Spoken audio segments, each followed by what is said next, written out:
سعودی عرب میں ایک عالم نے کتاب لکھی کہ تبلیغی جماعت والے قبر پرست ہیں، اور بہت بڑے عالم ہیں، میں ان کا نام بھی بیان کر سکتا ہوں لیکن فتنے کے علاوہ کچھ بھی نہیں ہوگا.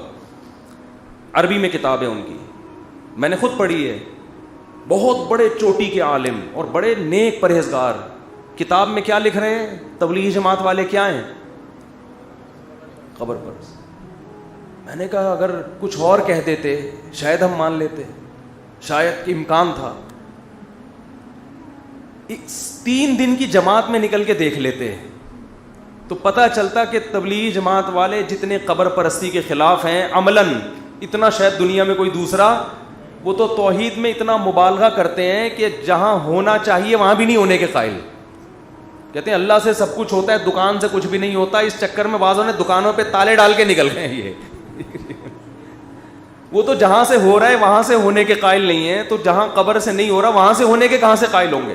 لیکن کیا ہے، فتنہ پرست لوگوں نے علماء دیوبند کی کتابوں کو سے تروڑ مروڑ کے چیزیں نکال نکول کے ایسا ملغوبہ بنا کے عرب علماء کے سامنے پیش کیا کہ وہ بھی کنفیوژن کا شکار ہوئے ہیں. میں نے کہا یہ بزرگ عالم ایک دفعہ ادھر پاکستان یا ہندوستان آ جائے، میں ان کو شب جمعہ میں لے کے جاؤں گا اور کہوں گا ان کا بیان شروع اس سے ہوتا ہے کہ اللہ سے ہوتا ہے، اللہ کے غیر سے نہیں، درمیان میں بھی یہ اور ختم بھی اسی پہ.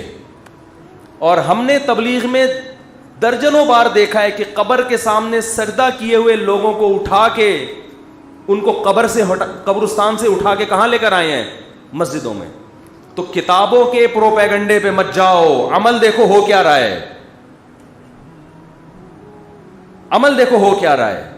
اگر علماء دیوبند قبر پرست ہوتے تو میں بھی کیا ہوتا. مجھے تو جو قبرستان جتنا جانا سنت ہے اتنا بھی ہم نہیں جاتے. کبھی کبھار تو جانا چاہیے، آخرت کی زیارت ہوتی ہے، ہمیں تو اتنا بھی ٹائم نہیں ملتا جانے کا. اور الزام کیا لگایا جا رہا ہے؟ اس وقت بر صغیر میں توحید اگر بچی ہوئی ہے تو علماء دیوبند کی وجہ سے. بہت بڑا کردار ہے ان کا اس میں، ورنہ سب مزار پرست ہوتے. سروے کرو، سفر کرو. میں گلگت گیا ہوں، چترال گیا ہوں. جہاں مزار پرستی نظر آئے گی وہ جگہیں جہاں علماء دیوبند کے اثرات نہیں ہیں. جہاں مزار پرستی نہیں ہے وہاں کس کی تعلیم کے اثرات ہوں گے؟ علماء دیوبند. پورے بر صغیر میں جہاں بھی جاؤ، آپ جہاں بھی جاؤ، مزار اگر نظر آ رہے ہیں، قبروں پہ سجدے نظر آ رہے ہیں، بھائی یہاں کوئی عالم دیوبند کا عالم نہیں آیا تبلیغ کے لیے. اور جہاں میں گلگت کے ایسے دیہاتوں میں گیا جہاں ایک بالش سے اونچی قبر نہیں ہے، سب مٹی کی قبریں، ایک بالش سے اونچی کوئی قبر نہیں، بڑے بڑے قبر. میں حیران، یار تم گاؤں دیہات کے لوگ، تمہیں اتنا شعور. تو سلسلہ جا کے کہاں ملے گا؟ جا عالم من دیوبند. کہاں سے ایک عالم آئے تھے؟ دیوبند. وہ سب مزار ختم کر کے چلے گئے. تو کتابوں میں توڑ موڑ کے مشکل کشا فلانا، بھائی وہ ذو معنی الفاظ ہیں. جیسے حضرت جبریل نے کہا میں تجھے ہبہ کرنا چاہتا ہوں، مطلب یہ تھا میں نہیں، ذریعہ کون بن رہا ہے؟ میں. اس لیے اپنی طرف فی الحال شارٹ کٹ بات کی ہے میں نے، ٹھیک ہے نا، کیونکہ سب کو پتا ہے کہ اللہ کے علاوہ کوئی اولاد نہیں دے سکتا. ان شارٹ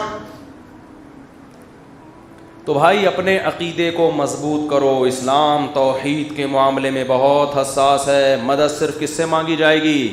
اللہ سے. مزاروں پہ حاجات پوری نہیں ہوتی.